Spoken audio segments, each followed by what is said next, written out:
What's up? What's up? What's up, everybody? It's your girl Delia Tishay, and I'm in the building with none other than Koolie. Hi. How are you doing tonight? How are you? I am good. It's great to have you here. Thank you for having me. I was excited about coming through and doing this little interview tonight. So yeah, That's yeah, fun. awesome. I appreciate it. I appreciate you coming. Yeah. So, can you tell me how you came up with the name Koolie High? Seriously, the name Koolie High came about from the first band that I played with. I started doing live music here in the city. I was like 18, and I had this big afro. And so my guy, rest his soul, we call him Big O. He would always call me Coolie High.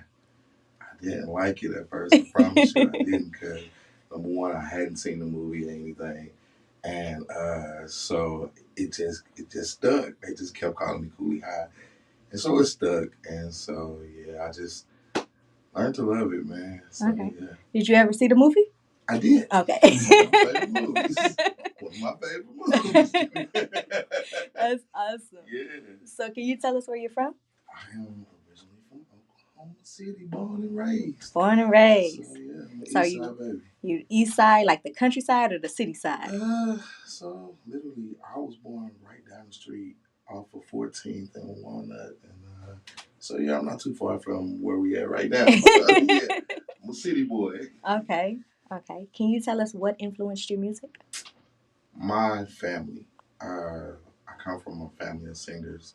My grandfather and my aunties. But just coming up in my family, listening to them sing, and then I started venturing out and listening to secular music, and so my biggest influence, Marvin Gaye, D'Angelo, your soul singers. So yeah, Okay. Can you tell us what made you realize music was really your passion? ooh,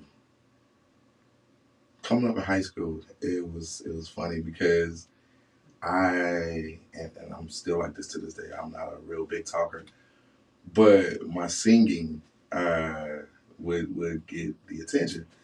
So it was crazy because that was how I would try to flirt with girls. So I knew then. I was like, okay, yeah, I got something with this. So, yeah. Okay.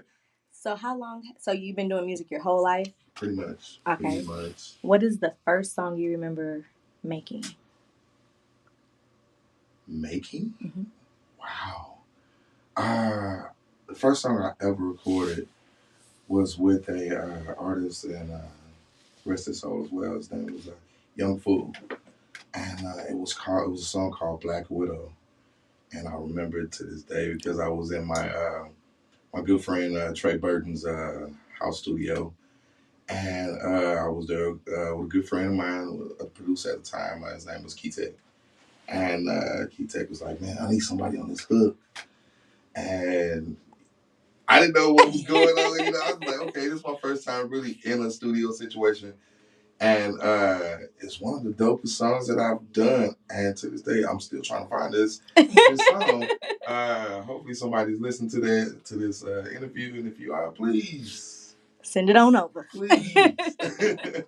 That is Yeah, there's a song awesome. called Black Widow. Okay. Yeah, If you had to describe your music to someone who has never heard it, what would you say it was like? relatable, Okay. soulful. Um, yeah, Okay. So earlier you said secular music. Does that mean you were raised in the church? Very much Okay. so. Very much so. So was it different making gospel music versus R&B?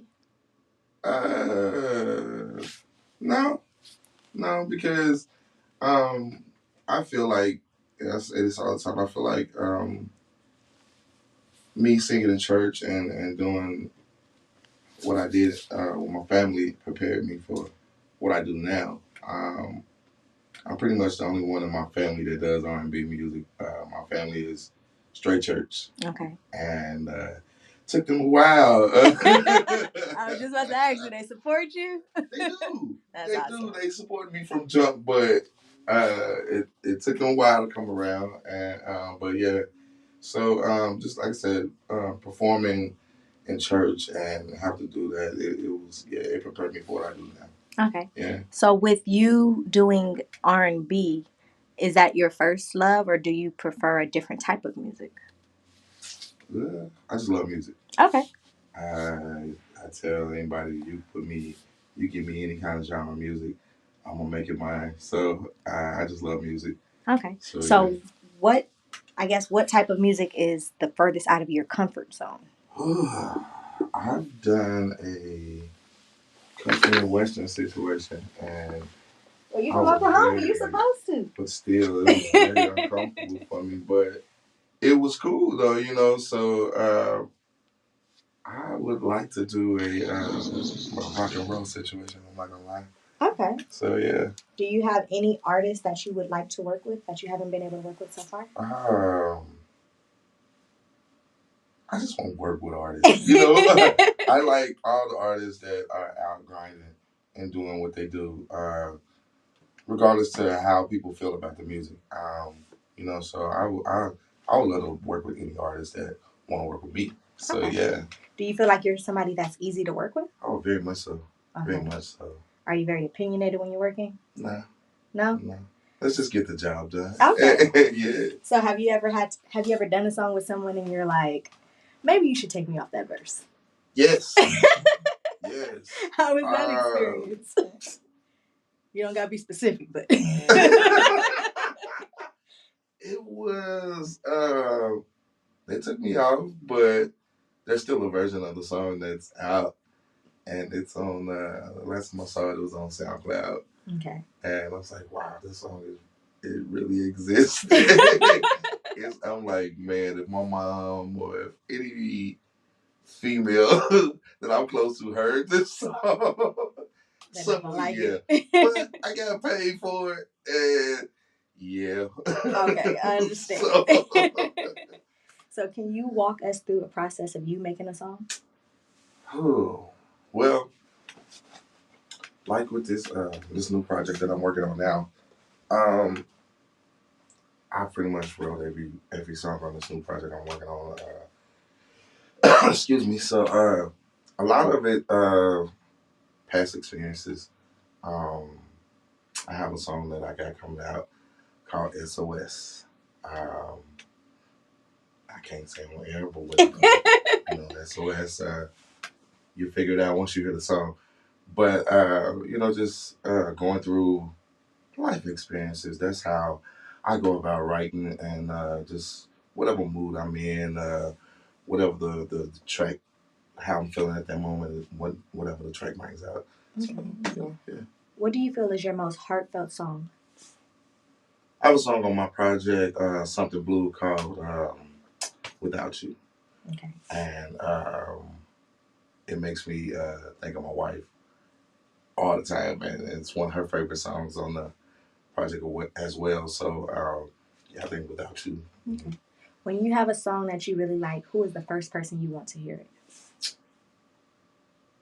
My auntie. Promise you. From starting Something Blue, between her and my uncle, they're the first two people that I go to, and well, it's actually three people. My bad. It's them. It's my uncle, my auntie, and my wife. And I always send it to them before I send it to anybody. Hey, what y'all think? Should I keep it? Should I, throw it away? So their opinion means the world to me. So yeah. Okay. Have they ever gave you an opinion you didn't want? Yeah. Yeah. How does that go? Do you get sad? I was like, okay. I had to sit and think about it, but I was like, okay, let's start from scratch and let's do it again. Sometimes constructive criticism is good. It just depends on the person and how they take it. Okay. So when you do your tracks, do you like to work with the same team or do you like to venture out? I like to venture out. Okay. But these two projects that I've got coming with my crew 778 music, and but I work with anybody. I'm very easy to get along with, very easy to work with. So yeah. Okay. And what song do you feel has been your favorite to make so far?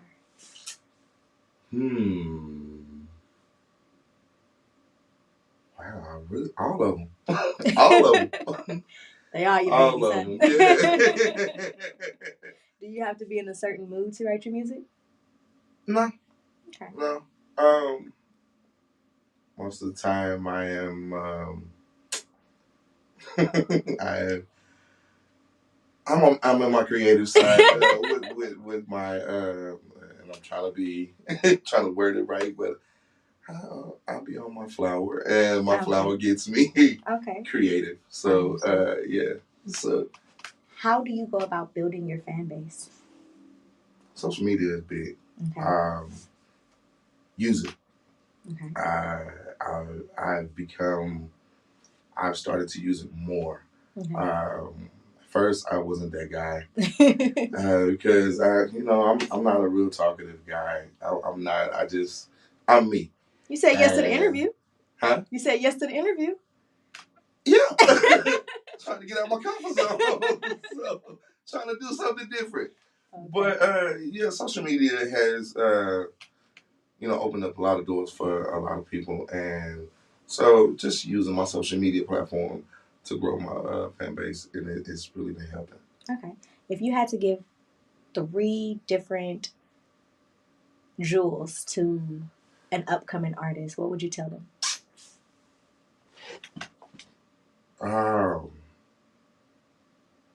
Listen to the ones that's come up before you. Okay. I always remember that you're not everybody's cup of tea, but somebody gonna drink your tea. So keep making the music that you make, and just be yourself. Okay. Just be yourself. That's awesome. Where do you want to be in 5 years with your music? On a bigger platform, bringing them Grammys home, bringing them Billboards home. I just want I feel like I have a message that needs to get across, and I think that my music will show you the person that I am. So just on a bigger platform, yeah. Okay. What is the most way out of the box thing that you've done with your music? Ooh, most way out of man. So I did a show last year at Citadel, and there was a Bob Dylan show and a Bob Marley show. I'd never heard of Bob Dylan before the show. Mm-hmm. And I took the gig. I was like, hey, let me step outside my comfort zone. Let me see, and when I tell you that it was very uncomfortable, because I never heard his music, but I knew he played a big role in music. And just doing the music, it was like very difficult, but it was very fun because I had cool musicians, great musicians, and it made it easy. Mm-hmm. So yeah, I think that was probably the most uncomfortable. Who are some of the artists that make it on your playlist every time you make one? Number 1, Alex Isley. One of my favorite female artists out right now. Alex Isley, definitely. Kenyon Dixon, definitely. I'm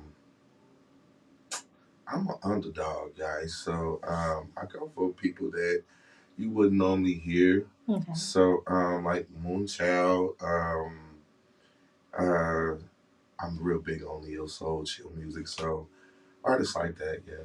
Okay. What are some of the strategies that you take when it comes to getting your music out there? Like I said, that social media situation is big. Doing your reels, doing your content, doing all of that. So just capitalizing on these social media platforms as much as you can Okay, while you can. that makes sense. Do you have a dream venue that you want to do? Oh man, I've always wanted to do the House of Blues, any House of Blues. Okay, Yeah, they got good breakfast there too. yeah, yeah. So I know you said that you do R&B, neo soul. Have you dropped a gospel track? I haven't. No, Funny thing is that too close I've to been home. asked. I've been asked, and but I haven't, and I don't know why, but I just Okay. haven't. Okay. Are there anything? Is there anything that you avoid when it comes to music? uh, no, Okay. I don't. Okay. What is the biggest challenge being an independent artist? Funding. Okay. People don't realize, man. Like when you're doing this, like you're out of pocket. You know what I'm saying? And you're doing this, especially if you're doing it on your own. Um, I've been doing it on my own and funding everything. But shout out to my crew, man. Like 778. I can't express how much this music group means to me and how much they have helped out with the situation. Shout out to my guy Reggie Ganther because literally he has not charged me anything, and we've done this as this childhood friend, Mhm. and we both get this. We get the picture. We know there's a bigger picture, and it's not that I'm trying to get anything for free. No, no, no. He had came to me and was like, "Look, man, we're gonna do this or whatever, and we're gonna do this the right way." And so I don't take that for granted. Like I don't, and every chance I get, I try to thank him because he didn't have to do that or Right. whatever. So yeah, but funding is yeah, yeah. So yeah. Do you feel like you're ever going to step into an acting role with your music, or? I would love to. Um, been asked on that. Gonna see how it goes. Uh, but I'm up for the challenge. My mom told me never back down from the challenge. Okay. So any challenge that come my way, I'm gonna hit it head on. Okay, that makes sense. With everything that you've done, what do you feel has been the biggest mistake? The biggest mistake. I was young and dumb, and I was on a good little situation. I was on the road, and we was tackling state, couple states, and I made a dumb decision by speaking out of turn when I really should just let it go. Mm-hmm. And it was a good situation because I was on the road with a lot of well-known musicians, well-known artists, and I was maybe 19, 20, and I spoke out of turn, which it really wasn't. It wasn't that serious, Mm-hmm. but you know what I'm saying. It was a human mistake, and it was a mistake that I feel like was a bad mistake because it shut some doors for me that was kind of hard to reopen, and I'm still in the process of trying to reopen those doors. So yeah, Okay. Do you feel like there's ever been a moment where you wanted to give up? yeah, Okay. yeah. Not gonna lie, here recently, not gonna lie, I got discouraged over an answer that I got, and it wasn't the answer that I was looking for, and it was just like, yikes! It hit hard. It was a good shot, and I was like, man, it made me rethink. Is this the right decision? Am I on the right path?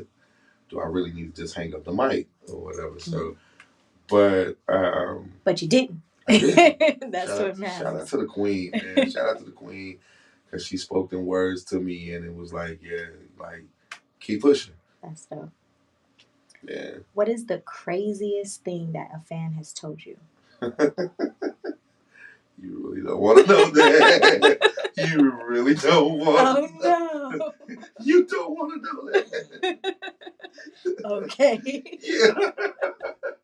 You really don't. And the funny thing was, I was in church when the individual said that I was actually singing in church when it was said to me. We'll just assume what we assume. Yeah. Okay. Do you have any pre-show rituals? I always listen to my favorite song is Prototype, Andre 3000. So I try to listen to this song always show day. A couple hours before the show. Like I said, I'm an avid flowers smoker. So, yeah, those are my pre rituals. Okay. So if you were on tour, what are 3 things that you must take with you? 3 things that I must take. Um, uh,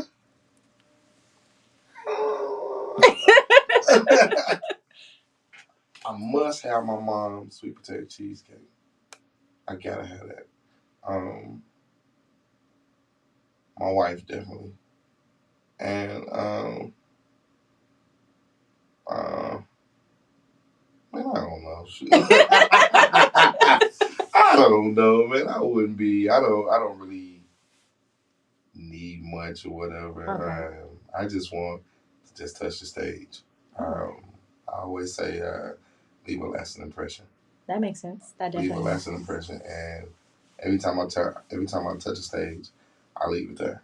Okay. Whether I got a voice or whether I don't, whether it's A plus, C minus, I'm gonna give you everything I got. So yeah, I just love to touch the stage. Okay. Do you have any dream features? Ah man, I've always wanted to work with D'Angelo. Okay. D'Angelo is my top feature that I would love to have either him or Bilal. Um, who else?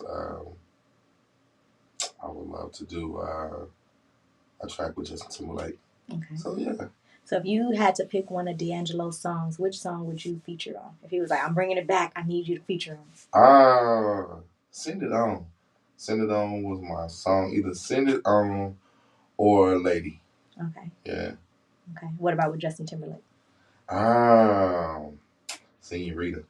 I love Senorita. Now, if he came to you and was like, "I've been listening to all your tracks. I just got to get on one," which one would you put him on? Man, I would love for him to be on. I have a song coming out on my new project, Turning Red, that's called Atmosphere.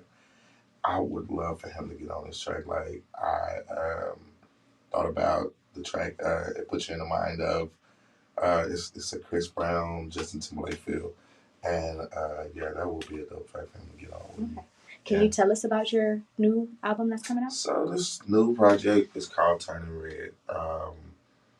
Excited about it because, like I said, I wrote every song on the project. Um, Turning Red came about. My daughter loves that movie, Turning Red. Okay. So it came about from us watching that movie. And I was just, off into it and reading off into it. It's about controlling emotions and everything. And I was like, okay. So this album is like a self reflection album. It's very relatable. Super excited because I had writer's block for like 3 years. Okay. And I went through the passing of my grandparents. And Something Blue almost did not come out because I lost my grandmother in the midst of that. But my boy Reggie was like, hey, Koolie, I need you to tap into this music. Like, I really need you to tap in more. And I was like, okay. And crazy thing is, the first song that came about, and it's crazy and she'll probably be mad at me, but I love you. First song came about from an argument that me and my wife had. Hypothetically speaking. Yeah. and it came about, and she said it, and I was like, okay. And then the words, they came to me, and I started writing them out, and I was like, yeah, all right. And so, yeah, this is how the whole project has kind of come about. So do you use music as therapy? Yeah. Okay. Yeah, it's very common. Okay. Very common when I'm having a bad day. Music, yeah. Do you ever write a song and be like, nah, the world can't hear that one? Yep. Yep. Okay. This SOS song almost was that one. Do you have a particular place that you write better or? you prefer to be in? Nah. I'll say Like like I right love anywhere. being in the studio Okay. when I write, because music is there, and we can get it, we can create while we're there. So I do love writing in the studio. So So when you're in a studio session, are you one of the artists that actually work, or are you just kind of there? no, I'm gonna work. Okay. We work. I'm not gonna waste nobody's time because I don't want my time wasted. That makes sense. So yeah. That makes sense. What is the quickest time you wrote a song in? Ooh. 30 minutes. 30 minutes? 30 minutes. Okay. Yeah. Okay. And so we got you here. You think you could like See, there you go. There you go. Oh no. See, there you go. You think you can sing a little something for us? There you go. Okay, we'll forget it. We'll forget it. Next time. Is there anything that you want to tell the audience? Man, stream my music, man. Something Blue is out on all major platforms, music platforms. Continue to support music, support live music when you see it out here in the city. Anywhere you see live music, support it. Support these artists out here because it's hard to entertain people. It's hard to entertain people. So, yeah, follow me on social media, Koolie High 405, on all social media platforms. So, yeah. Okay. Do you like to have a live band, or do you prefer live band? I do, but Okay. I do track shows too. Okay. But if you ask me, I want a live band. Okay. Okay. Is it hard to gather a live band? No, I know a lot of musicians. Okay. So thank God. Thank God for keeping good relationships with good musicians. So yeah, so Okay. it's not hard. That's awesome. Well, I do thank you for coming to Tishay Radio. Thank you for having me. Of Man. course, Thank you're you always welcome. Me. Thank you again, and we're gonna go out with streaming some more of your music. Let's do it. Let's do it.